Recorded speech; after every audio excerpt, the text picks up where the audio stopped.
Nelson Mandela was a terrorist, according to Margaret Thatcher and Ronald Reagan. So I guess maybe that man is falsely accused as well. Where's the evidence? Where's the evidence? But isn't this changing the ground rules? I mean, this is in terms of what these people... Changing the ground rules? What do you know about AHH? What do you know about what they're doing? It's not my job to go and spend time investigating every activity of every person that I deal with. I stand by what I've done, and I am proud to have stood shoulder to shoulder with my brothers from IHH and around the world who did the right thing, and who with refused Hamas? to accept the unacceptable. And with Hamas? And Hamas, you know what? The IRA is now part of the government in Ireland, but they were the terrorists of their day as well. If Hamas had been allowed an opportunity to give the political chance, the political process an opportunity, maybe they would not be involved in violent resistance as they are. But however, why they have never been given an opportunity and think this is double standards. I mean, just as... No double standard. Well, in terms of the way you were talking about what Israel does and what you're talking about Hamas does, people were critical of the IRA when it did what it did, and it was only when it turned to political means that it was deemed acceptable. Amnesty says of Hamas that it engaged in a campaign of abductions, deliberate and unlawful killings and torture. I do not stand by anyone or any institution that violates human rights. However, what I will say, Hamas does? Yes, I do, and I will say absolutely 100%, without reservation, I support the right of self-defense without any doubt. I would be involved myself in violent resistance if I were a citizen of Palestine or Iraq or Afghanistan. And if I were a citizen of the United States or Britain and someone from halfway around the world came into my country and started stealing my land and killing my family, guess what? I would defend my country as well. So I absolutely 100% defend the right of self-defense, and I will never shy away from that. I will not join the long list of embarrassments who condemn terrorism while forgetting to acknowledge that the biggest terrorist on the planet is the United States government for all of its terrorism around the world. Do you accept that Israel has a right to defend itself? Absolutely, every country does, and that's exactly why the hypocrisy and the lies of Israel are so transparent. Are you telling me we don't have the right to defend ourselves? When I saw dead bodies on that ship and we were hitting people with bars and sticks, we don't have the right to defend ourselves, but they do they? Hamas doesn't recognize the right of Israel to exist. You know what that sounds like to me? That sounds like the African National Congress and Nelson Mandela refusing to accept apartheid and recognize apartheid. I say that Israel, if it wants to be a genuine partner in any kind of peace, needs to destroy its whole ideology of Zionism. Zionism that makes other people goyim, who do not deserve to be in the Holy Land. That's the real problem. If Israel will embrace every people, including Palestinians, equally, human rights respected across the board, then I would challenge Hamas to change its charter and say we will acknowledge Israel. But until that time, I see no difference between Nelson Mandela and Hamas in refusing to accept apartheid or the Zionist Israeli state. The Israeli government, their first job is to defend their citizens.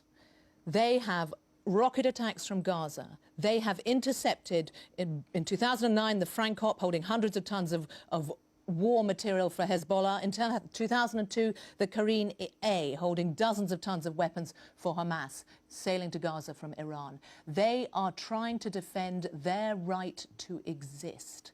That is why their argument is it's self-defense. And if you believe that, then I've got some swampland in Florida to sell you as well. If you wanted peace and you carried out the policies of Israel, then you'd have to believe that these people are the biggest idiots ever. It's like America saying it wants peace, yet conducting state-sponsored terrorism in Iraq and Afghanistan. That's a lie. Israel is lying. They don't want peace because peace... Are they lying when they say there was no humanitarian aid on the ship? Peace for Israel, to them, and the Zionist agenda is the end of the Zionist project. They don't want peace. It's a lie. It's an absolute lie. And the policies, to any thinking person, reflect that. I can't speak for Hamas. I think that what I do know about Hamas is that they've actually done something to help their people. And they have also, I think, helped to give ammunition to their enemies by violating human rights and not doing everything that they should do to respect the rule of law. I'm not going to sit here and defend Hamas any more than I'm going to defend anyone who violates human rights. However, Hamas has done a lot to help its people, and for that it has to be given credit. And it also cannot be bought. Do you not think that the Israeli people would say that of their own government? They elected it. I actually think that the Israeli government is a reflection of the propaganda that has made the Israeli people so ignorant of the facts. Or defensive. They are under constant rocket attack. They feel that they How many people have the rocket attacks killed? These are glorified fireworks against the fourth largest military in the world with the latest technology and weapons of mass destruction. 3,000 rockets out of Gaza in the last 3 years. 3,000 rockets that killed how many people? The point is that Israel feels under threat. I think the rockets are a desperate attack. Tell us this. Let's go back to what was on your... Let's talk about what was on your ship, because Israel says that there was no humanitarian aid on that ship. What was on it? We had passengers on that ship who are expressing their humanity. In a way, that's a form of humanitarian aid. That was not the primary cargo ship. To deny that the cargo ships, which were also confiscated, didn't have things like cement, didn't have things like wheelchairs, didn't have things like medical supplies, is another lie. But that's just it. Israel just lies incessantly. So why not? If you wanted to get this human aid through to the people of Gaza, why not do what they said? Dock in the port of Ashdod in Israel and allow even an Egypt or an international organization to deliver the aid? Because it would be acting like a fool who believes that Israel has any intention of actually delivering all the aid that you're bringing. They don't allow cement in, they don't allow building supplies in, they don't allow all sorts of things, to the point that you have an unemployment rate that is the highest in the world, a poverty rate that's African levels. You have children who are malnourished and anemic. You have terrible, terrible hardship.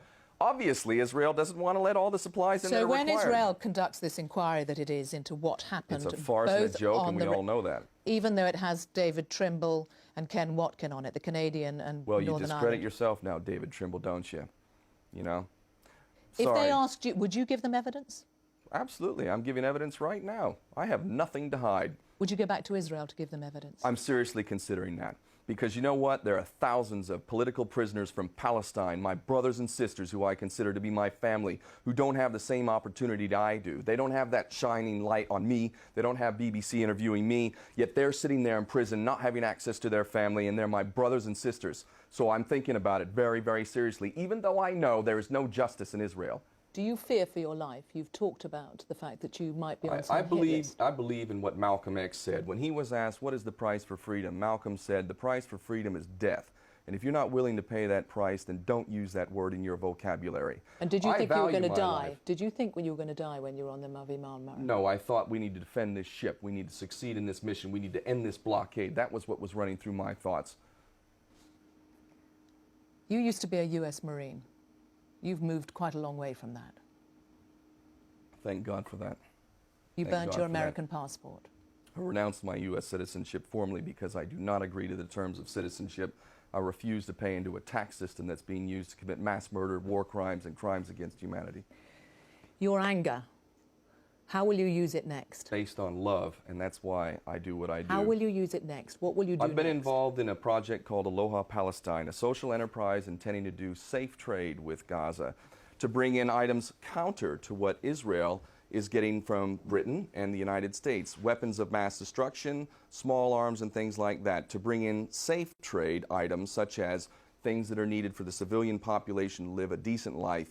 And that is a problem that we need to address in this world, is the absolute lack of the Palestinian people to exercise self-determination, and living on aid is not the answer. So my focus is trade. And if I can't be the director of that company... What about the other side? Because a lot is focused on the import, getting stuff into Gaza. Surely the best thing for the Gazan people would be to allow to export all that they do. Yeah, and they have millions of carnations that they could be exporting, and they feed it to livestock because it's not allowed out.